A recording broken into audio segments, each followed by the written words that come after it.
ofrece vida nueva y convierte a quienes se encuentran con Él y los convierte en testigos de su salvación. Cada uno de nosotros que hoy estamos acá hemos llegado de forma diferente a estar aquí el día de hoy. Algunos nacieron en un hogar cristiano, tuvieron la bendición de haber sido criados desde pequeños, y otros nos fuimos encontrando con Jesús a lo largo de la vida. Le hemos entregado nuestro corazón, pero lo que nos une a todos es ese encuentro y esa entrega y esas ganas de querer conocer cada vez más a Jesús. Todos estamos en esa búsqueda. La vida cristiana no es algo que ya tenemos totalmente clara, sino que es algo que es una búsqueda permanente. Estamos en búsqueda permanente de conocer más de Cristo, de abrir más nuestro corazón, de saberlo escuchar más, de entregarle cada vez más nuestras cuestiones cotidianas, ¿sí? De entregarlo para que dejar que se haga su voluntad como cantábamos. Siempre tratamos de ir atrás de esa búsqueda permanente, de ese encuentro con Él. Y los encuentros que tenemos en la vida muchas veces nos van marcando, nos van cambiando. Una conversación de repente con alguna persona de la iglesia o con algún vecino del barrio, a veces nos queda sonando y genera un cambio, porque de repente es Dios que nos está hablando a través de esa persona.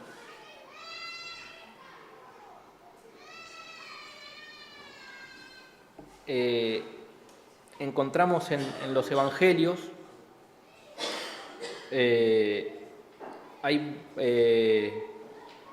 muchas conversaciones profundas que Jesús tuvo, ¿sí?, con multitudes, y también las tuvo mano a mano, ¿sí? Conversaciones sencillas, pero que abrieron el corazón, que confrontaban la vida, ¿sí?, que revelaba quién era Jesús realmente. El pasaje que hoy vamos a leer, que voy a compartir hoy, justamente habla de uno de esos encuentros, ¿sí? Es un encuentro que ocurre en un lugar cotidiano, ocurre en un pozo, ¿sí? Es en la región de Samaria, entre Jesús y una mujer que probablemente no esperaba ese encuentro, porque en realidad tampoco ella se sentía que alguien quisiera hablar con ella. Es un encuentro que comienza con algo muy simple, una conversación por el agua, pero que se va transformando en una revelación profunda de quién es Jesús realmente.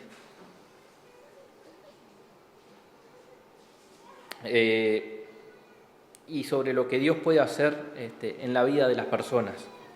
El encuentro terminó cambiando la vida de esa mujer, y seguramente también pudo haber cambiado la vida de muchas otras personas más en ese momento.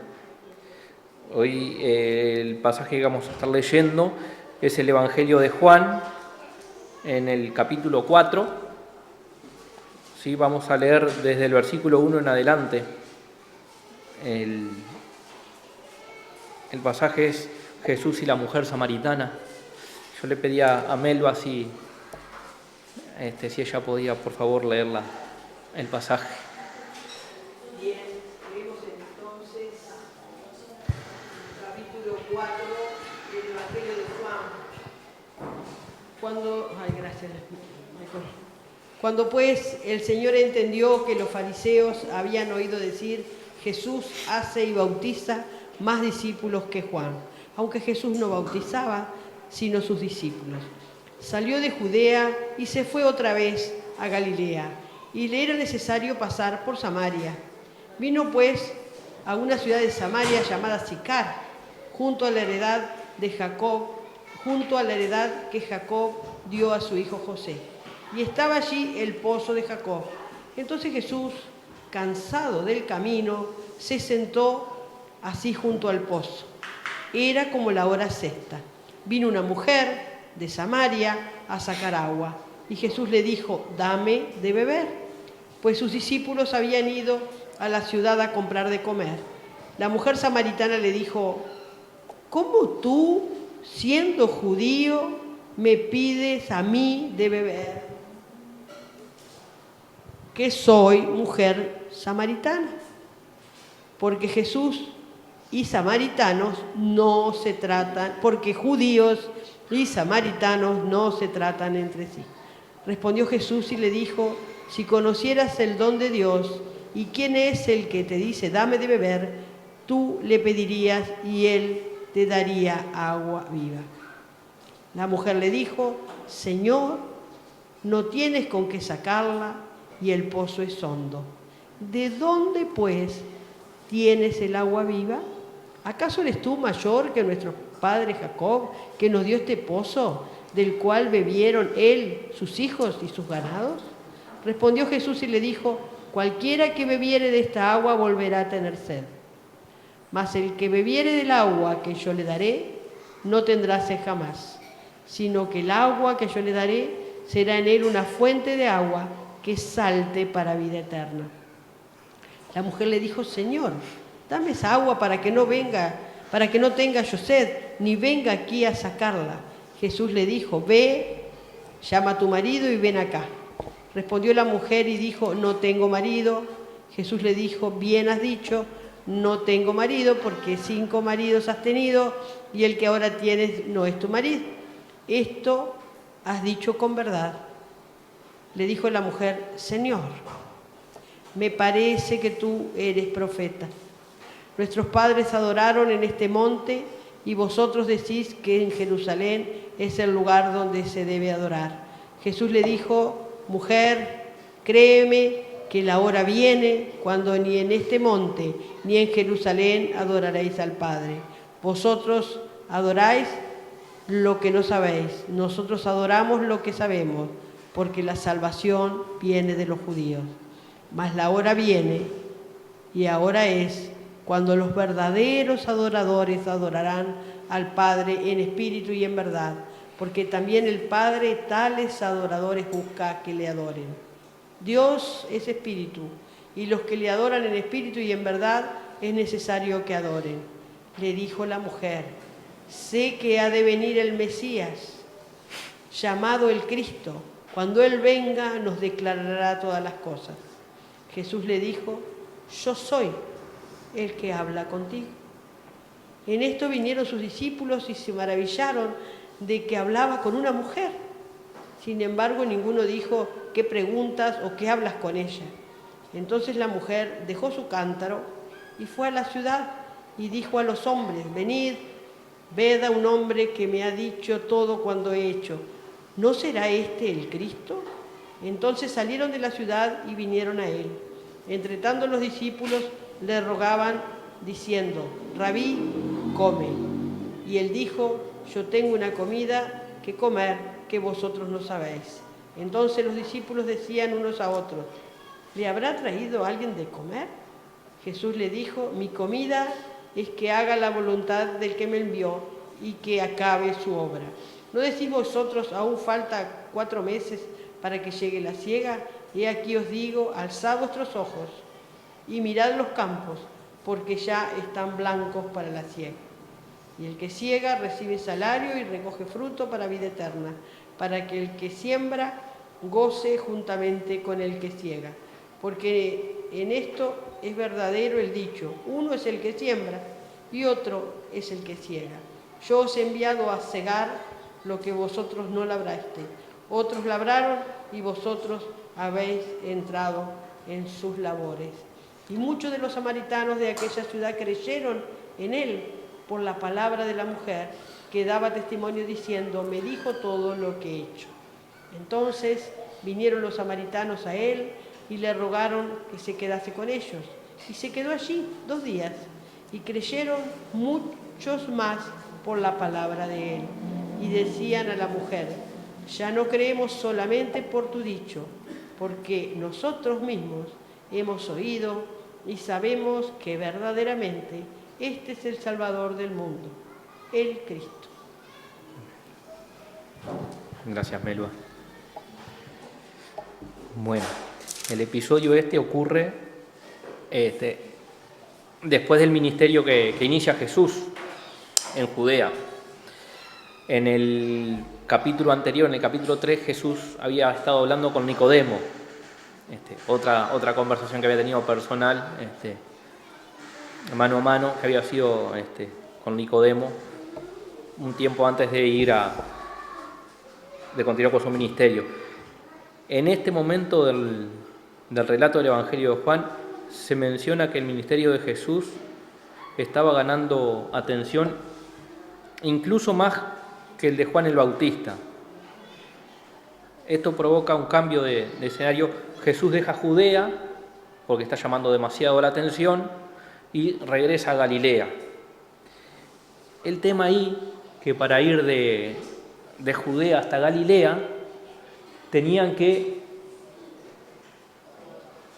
pasar por Samaria. Generalmente lo que se hacía es se rodeaba Samaria para evitar los judíos pasar por Samaria. Pero Jesús intencionalmente decide pasar por Samaria.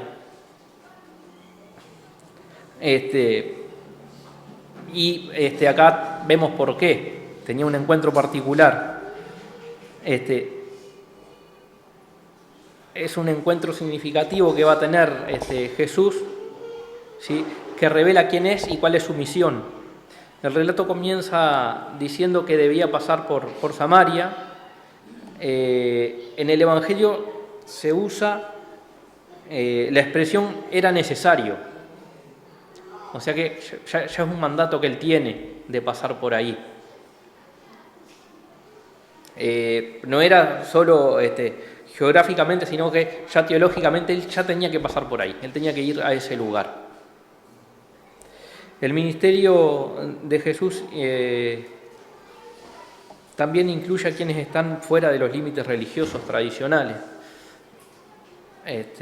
Para los judíos del tiempo no era lo habitual, muchos preferían rodear la región y evitar el contacto con los samaritanos. Por eso es el caminito que se mostraba hoy, el punteado, lo que hacían era rodear la zona. La razón era porque los samaritanos descendían de una mezcla tras la conquista de Asiria y mantenían una forma particular de culto, y lo hacían en el monte Gerizim. El monte Gerizim está ahí cerca del pozo de Jacob. Ahí se muestra, ahí con un puntito verde, ahí estaría el monte Gerizim, que era donde iban los sirios, los samaritanos a hacer el culto. Era su verdadero lugar de adoración. Ahí es donde Abraham casi sacrifica a Isaac, en ese lugar.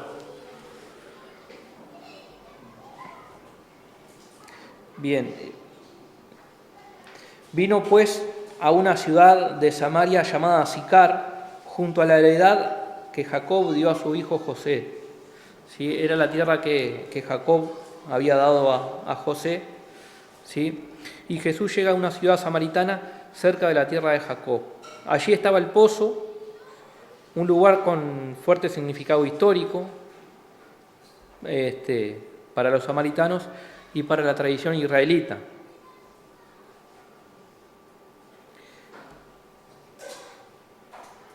Estaba allí en el pozo de Jacob. Entonces Jesús, cansado del camino, se sentó así junto al pozo, y era como la hora sexta. Acá tenemos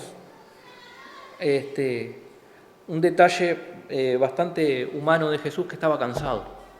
Ahí menciona particularmente que estaba cansado, y menciona la hora, que la hora sexta sería el mediodía. No aparece como una figura distante, idealizada, no lo presentan sino simplemente como una persona humana que está cansada del camino, ¿sí? En el Evangelio también menciona la hora, que es el mediodía, y este dato es el que prepara el encuentro con la mujer. Nadie iba al pozo a sacar agua al mediodía, porque el camino de Sicar hasta el pozo era bastante como para ir cargado con agua, y la mujer iba a esa hora justamente para no encontrarse con nadie, ¿sí? Y ahí dice que la mujer samaritana llega al pozo y Jesús le habla a esa mujer. Que un judío le esté hablando ya era sorprendente, ¿sí? Ahí Jesús lo que hace es rompe los esquemas, ¿sí? Rompe barreras culturales, porque un judío no iba a hablar con un samaritano, rompe barreras religiosas y rompe barreras sociales. El contexto cultural, los judíos evitaban el contacto con los samaritanos, los rabinos no solían conversar en público con mujeres, y compartir, por ejemplo, una vasija podía implicar impureza, porque si el samaritano tomaba esa vasija, ya esa vasija quedaba impura y había que purificarla entonces ya era todo un problema. Entonces Jesús rompe todo eso, rompe con todo, le pide agua a la mujer. Mientras tanto, los discípulos habían ido a la ciudad a comprar comida. Esto es lo que permite el encuentro entre Jesús y la mujer samaritana.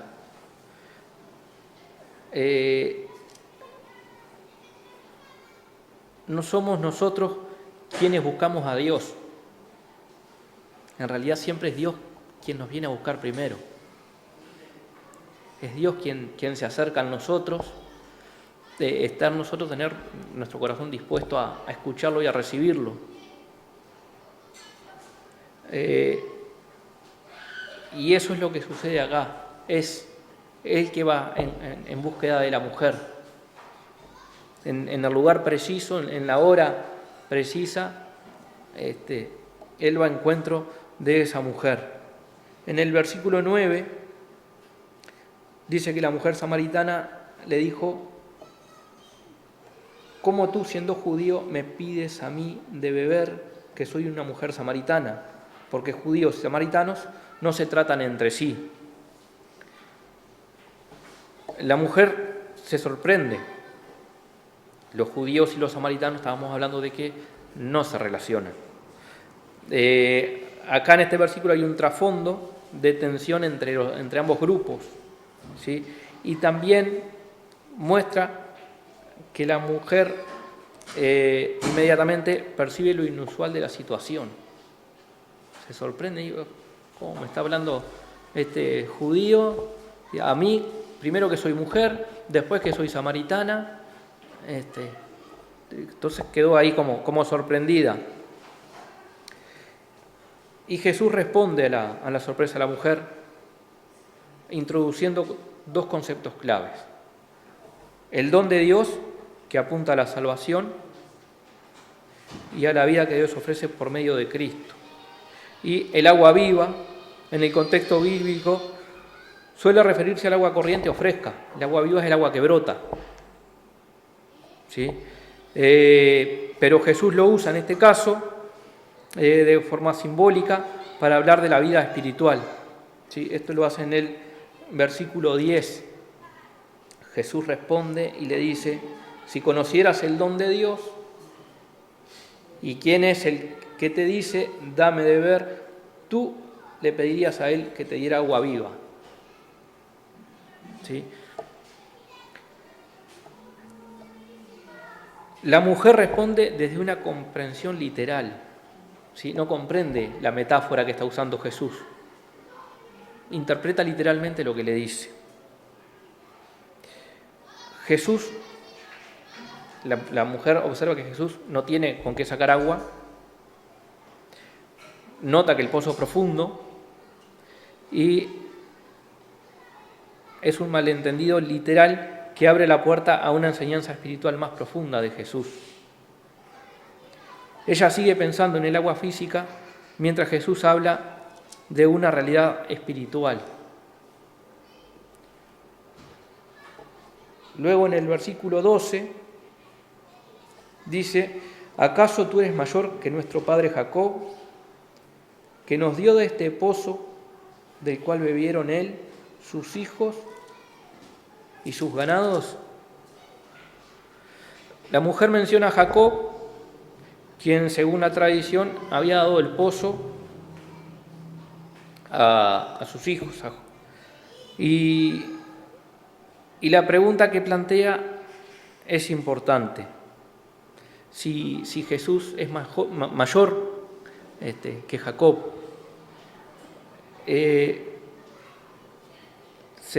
se formula la pregunta como duda, pero nosotros sabemos, con el diario del lunes y conociendo un poco más a Jesús, que sí, que Jesús es mayor que Jacob. Jesús no solo es mayor que Jacob, sino que es la misma fuente de agua viva, es el agua que Dios nos da. En los versículos 13 y 14 se da el diálogo, continúa el diálogo y responde Jesús y le dice: cualquiera que bebiere de esta agua volverá a tener sed, hablando del agua del pozo. Mas el que bebiere del agua que yo le daré no tendrá sed jamás, sino que el agua que yo le daré será para él fuente de agua que salte para la vida eterna. Jesús establece un contraste bien claro entre los dos tipos de agua, el agua del pozo y el agua que Él le va a dar. El agua del pozo satisface temporalmente. Un vaso de agua fría, un día de calor, nos refresca y nos genera una sensación placentera. ¿Sí? Pero el agua que Jesús da satisface de forma permanente el interior. Habla de otra manera de satisfacción, de sentirse bien. ¿Sí? La expresión fuente que salta para la vida eterna describe una vida que transforma desde el interior, de adentro hacia afuera. No se trata solamente de saciar momentáneamente la sed, sino que habla de una vida nueva con Dios, habla de una vida espiritual, de entregarse a Dios, de el ser dependiente de Dios, del sentirnos hijos, de que Él nos va a estar proveyendo de lo que necesitemos. Él es nuestra fuente de agua viva. El versículo 15, la mujer le dice: Señor, dame de esa agua para que yo no tenga sed ni venga aquí a sacarla. Y nuevamente volvemos a que continúa interpretando de forma literal lo que él le dice. Hoy en día se da mucho con los jóvenes, que son muy literales los jóvenes. A veces no interpretan las metáforas, la juventud, y estamos en eso, que tenemos que, cuando nos conversamos con ellos, tenemos que tratar de ser lo más explícitos posible, sin mucho rodeo y sin mucha vuelta, porque una simple indicación de repente le damos una vueltita para no ser tan directos y no le logran interpretar. Bueno, acá sucede eso mismo. ¿Sí? La mujer aún interpreta la palabra de Jesús de forma literal. Ella le pide el agua para no tener que volver al pozo. En este punto del diálogo hay un progreso que primero va desde la duda de por qué me está hablando a mí y pasa al interés. Ahora, bueno, dame de esa agua, quiero de esa agua. Pero todavía no comprende el significado espiritual de lo que Jesús está hablando. En el versículo 16, Jesús le dice, ve y llama a tu marido y ven acá. Respondió la mujer y dijo, no tengo marido. Jesús le dijo, bien has dicho, no tengo marido, porque 5 maridos has tenido y el que ahora tienes no es tu marido. Esto has dicho en verdad. Jesús cambia inesperadamente el tema, pasa del agua a directamente a un tema personal, le pide que llame al marido. Y la mujer ahí le responde que no tiene marido, y Jesús le revela su historia. En este momento es importante porque muestra que Jesús nos conoce profundamente. Jesús sabe y nos conoce desde antes de que naciéramos. Él sabe lo que pensamos, sabe lo que está en nuestro corazón, sabe cómo vamos a actuar. Jesús nos conoce de manera profunda, nos conoce verdaderamente.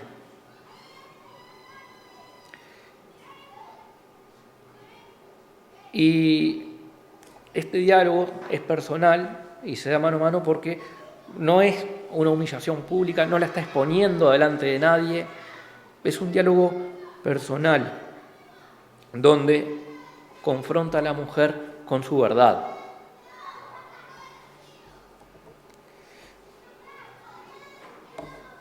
En el versículo 19 le dijo la mujer, Señor, me parece que tú eres profeta.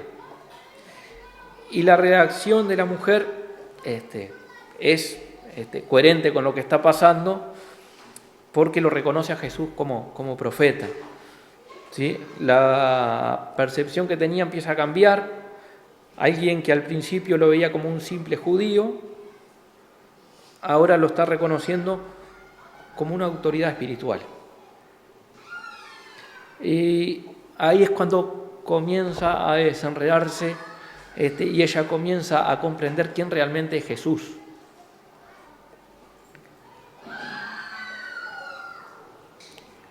En el versículo 20 y 21 dice que nuestros padres adoraron en este monte y vosotros decís que en Jerusalén es el lugar donde se debe adorar. Jesús le dijo, mujer, créeme, que la hora viene cuando ni en este monte ni en Jerusalén adoréis al Padre. Estamos hablando del monte, por acá lo tengo, Gerizim, ¿sí? Donde los samaritanos adoraban. Ahí la mujer lo que hace es introducir una discusión religiosa. ¿Dónde debemos adorar a Dios? Los samaritanos adoran en el monte Gerizim, mientras que los judíos adoran en Jerusalén. Y Jesús les responde que llegará el tiempo en que la adoración no va a estar limitada a un lugar físico, a un lugar específico. ¿Sí? Esto anuncia un cambio fundamental entre Dios y su pueblo. La adoración ya no va a depender de un lugar geográfico, sino que ya la relación con Dios va a ser personal.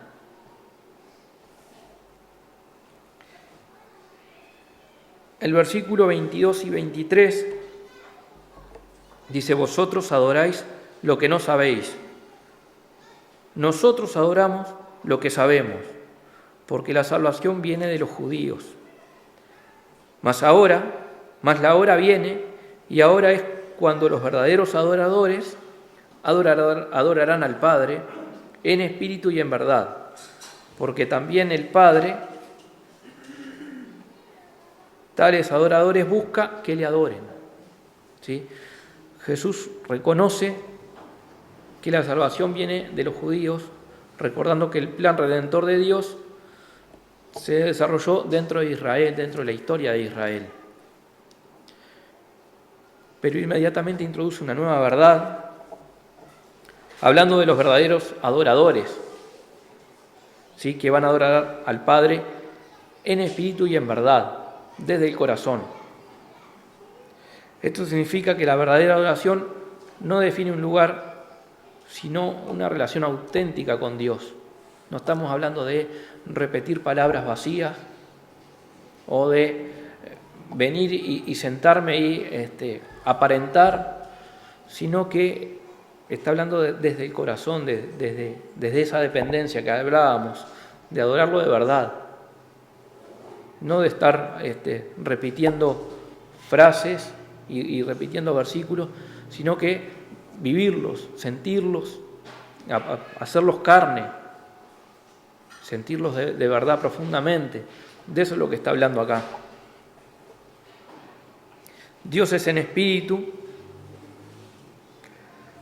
y los que lo adoran en espíritu y en verdad es necesario que lo adoren. Este es el versículo 24, ¿sí?, donde Jesús explica el fundamento de la adoración. Dios es espíritu. Por lo tanto, quienes lo adoran deben hacerlo en espíritu y en verdad. Esto implica la adoración que nace desde adentro, desde el interior de nuestro corazón, no de nuestra mente, ¿sí?, sino más de lo espiritual. El versículo 25, donde dice: le dijo a la mujer: sé que ha de venir el Mesías, llamado el Cristo. Cuando Él venga, nos declarará todas estas cosas. Y la mujer menciona la esperanza del Mesías, ¿sí? Dice que cuando Él venga explicará todas las cosas. Acá nos está mostrando que dentro de la tradición samaritana también existe la expectativa de que Dios va a enviar a su Hijo, de que va a enviar al Mesías. Esto es para samaritanos, para judíos, es para todos. Ahora nosotros también estamos esperando la segunda venida y estamos expectantes, preparándonos, queriendo conocerlos más, preparando nuestro corazón, porque también sabemos que va a venir. Y nosotros lo estamos esperando de la mejor manera que podemos, tratando de entender quién es, buscarlo, tratando de seguir sus enseñanzas. Y esa es la mejor manera de hacerlo de verdad desde el corazón. En el versículo 26 Jesús le dice: yo soy el que habla contigo. Y esto es una revelación. Yo soy el que habla contigo. Es de las revelaciones más directas que Jesús tiene. Esta revelación ocurre en conversación con una mujer samaritana. ¿Sí? Es bien importante esta revelación porque está rompiendo con todos los esquemas. Jesús está siendo directo con una persona que no tenían relaciones con los judíos, no tenían contacto con los judíos, y más aún que, no solo que no tenían tanto, sino que era una mujer.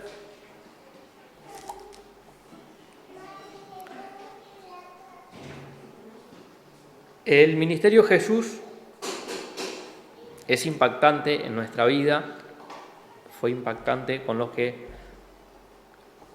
estuvieron de cerca con Él, ¿sí? Y es una revelación de Dios que llega a personas que muchas veces están por fuera de los círculos religiosos, ¿sí?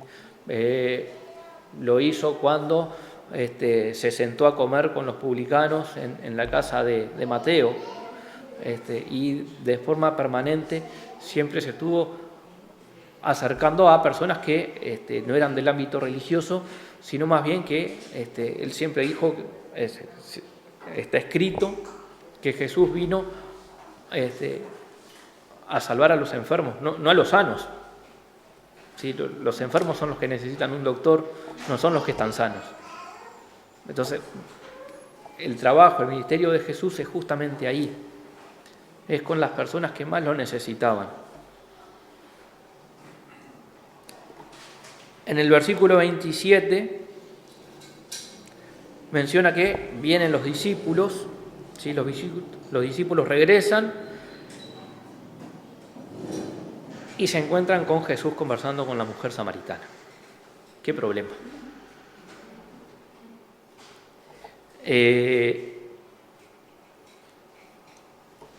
Ya veníamos hablando de por qué se podían llegar a sorprender, ¿sí? Los judíos generalmente evitaban conversar públicamente con mujeres y todavía hay que sumarle que era samaritana. Se ve que tenía un cartel samaritana en algún lado la mujer. Sin embargo, ninguno de los discípulos que estaban ahí con él se atreve a cuestionar a Jesús. Y acá se revela la autoridad que Jesús tenía con sus discípulos, ¿sí? La autoridad que rompía con barreras culturales, religiosas y sociales. Luego en el versículo 28 es cuando la mujer deja su cántaro y sale corriendo. Aparentemente un detalle pequeño, sin mucho significado, pero el cántaro representa la razón por la cual la mujer había ido hasta ahí. La mujer tenía un objetivo: ir de Sicar hasta el pozo, a sacar agua. Al mediodía, cosa de no cruzarse con nadie. ¿Qué es lo que hace después de hablar con Jesús y de la revelación que tiene? Deja la vasija y sale corriendo. La mujer, en esa búsqueda que ella tenía del agua, abandona esa búsqueda, ¿sí? Porque encontró algo más grande que el agua. Encontró el agua viva.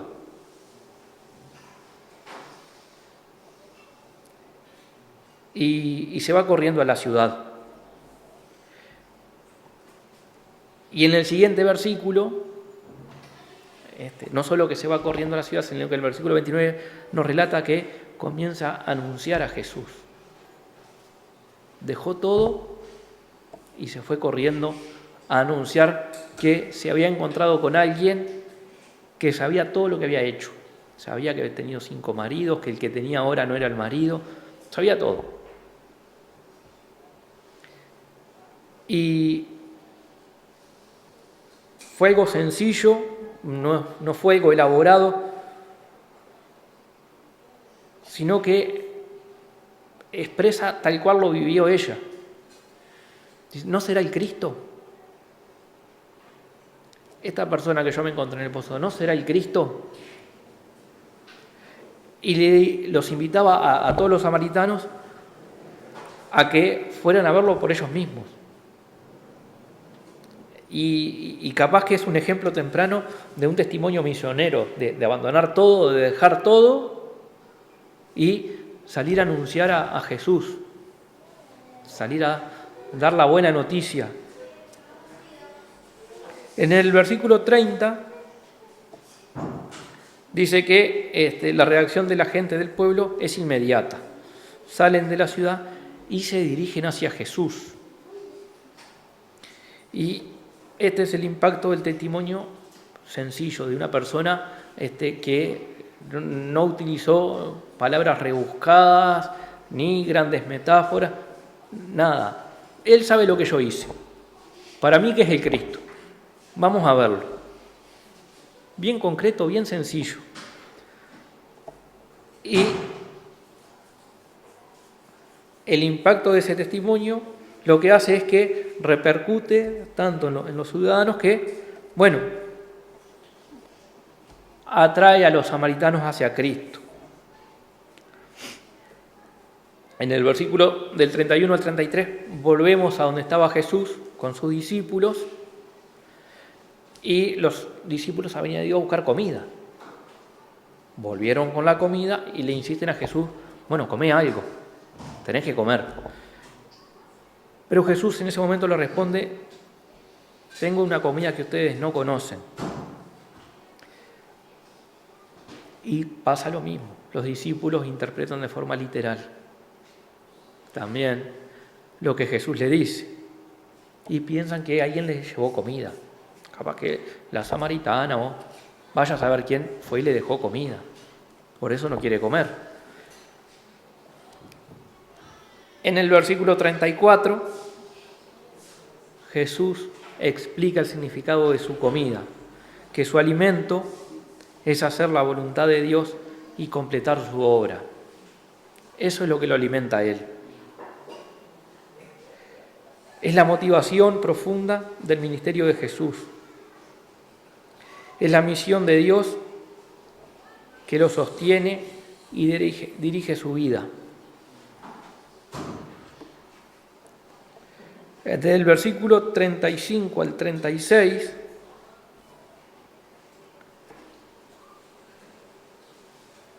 Jesús habla con una metáfora agrícola y habla de la cosecha.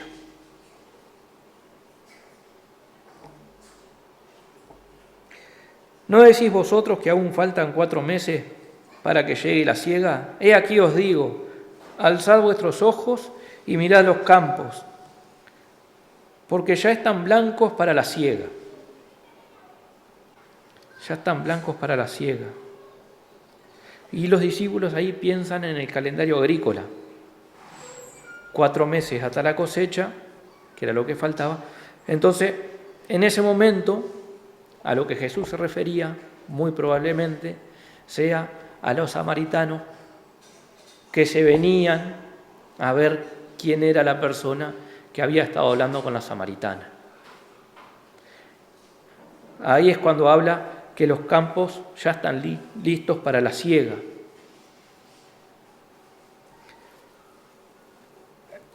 La imagen que estamos viendo ahí es que Dios ya está obrando y que la cosecha espiritual ya está lista.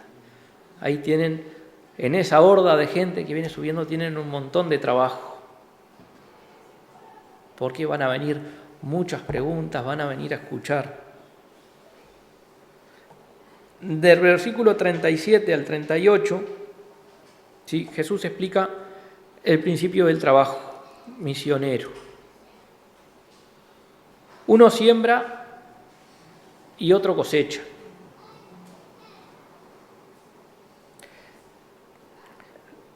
Los discípulos están entrando en un trabajo que fue iniciado por otras personas. Puede ser que quienes comenzaron este trabajo, esta labor de siembra, hayan sido los profetas que prepararon el camino para la venida del Mesías. Y son los discípulos quienes van a recoger el fruto de esa siembra. Esto subraya la misión de Dios, que es una obra colectiva y continua. Del versículo 39 al 41 dice que muchos de los samaritanos creen en Jesús. Primero, capaz que está por curiosidad por lo que la mujer les dice. Y luego creen después de haber escuchado personalmente a Jesús. Esto muestra 2 etapas en la fe basada en testimonio y la fe basada en la experiencia directa con Cristo. Cuando aceptamos a Cristo en nuestro corazón, cuando tenemos nuestro encuentro personal con Jesús. Jesús permanece con ellos 2 días, algo sorprendente considerando que había cierta hostilidad entre judíos y samaritanos, que veníamos hablando desde un comienzo. cómo Jesús iba a... Bueno, fue tan fuerte ese encuentro que hubo, que los propios samaritanos lo invitaron a que se quedara con ellos. En el versículo 42 dice que los samaritanos, ¿sí?, hacen una declaración extraordinaria, ¿sí? Dicen que ahora no solo creen por el testimonio de la mujer, sino porque han escuchado a Jesús y reconocen algo fundamental, que es Jesús es el Salvador del mundo. Es significativo que esta confesión provenga de samaritanos, un pueblo justamente que ha sido marginado por los propios judíos, y que ellos reconozcan dentro de los judíos al Mesías. ¿Sí? Pero es tan fuerte, la autoridad de Jesús es tan fuerte, el testimonio de Jesús, que ellos lo aceptan y lo invitan a estar con Él.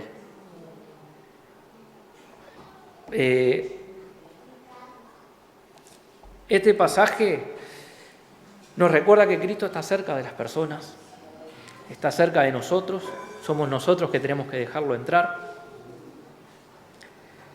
Aun cuando nosotros lo neguemos o no lo reconozcamos, Él va a estar igual. Es incondicional, su amor es incondicional, Él siempre va a estar.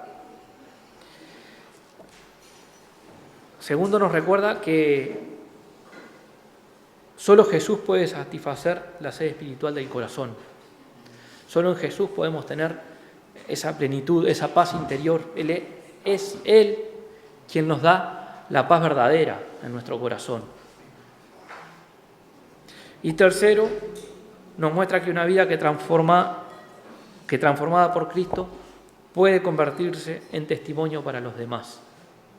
Que no nos tenemos que quedar con eso adentro nuestro, sino que tenemos que salir a contar qué es lo que nos está pasando desde que Cristo está en nuestra vida.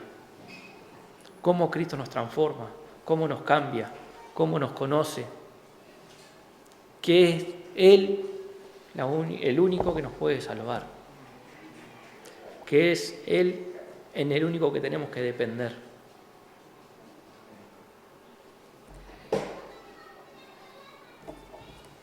Oremos, hermanos.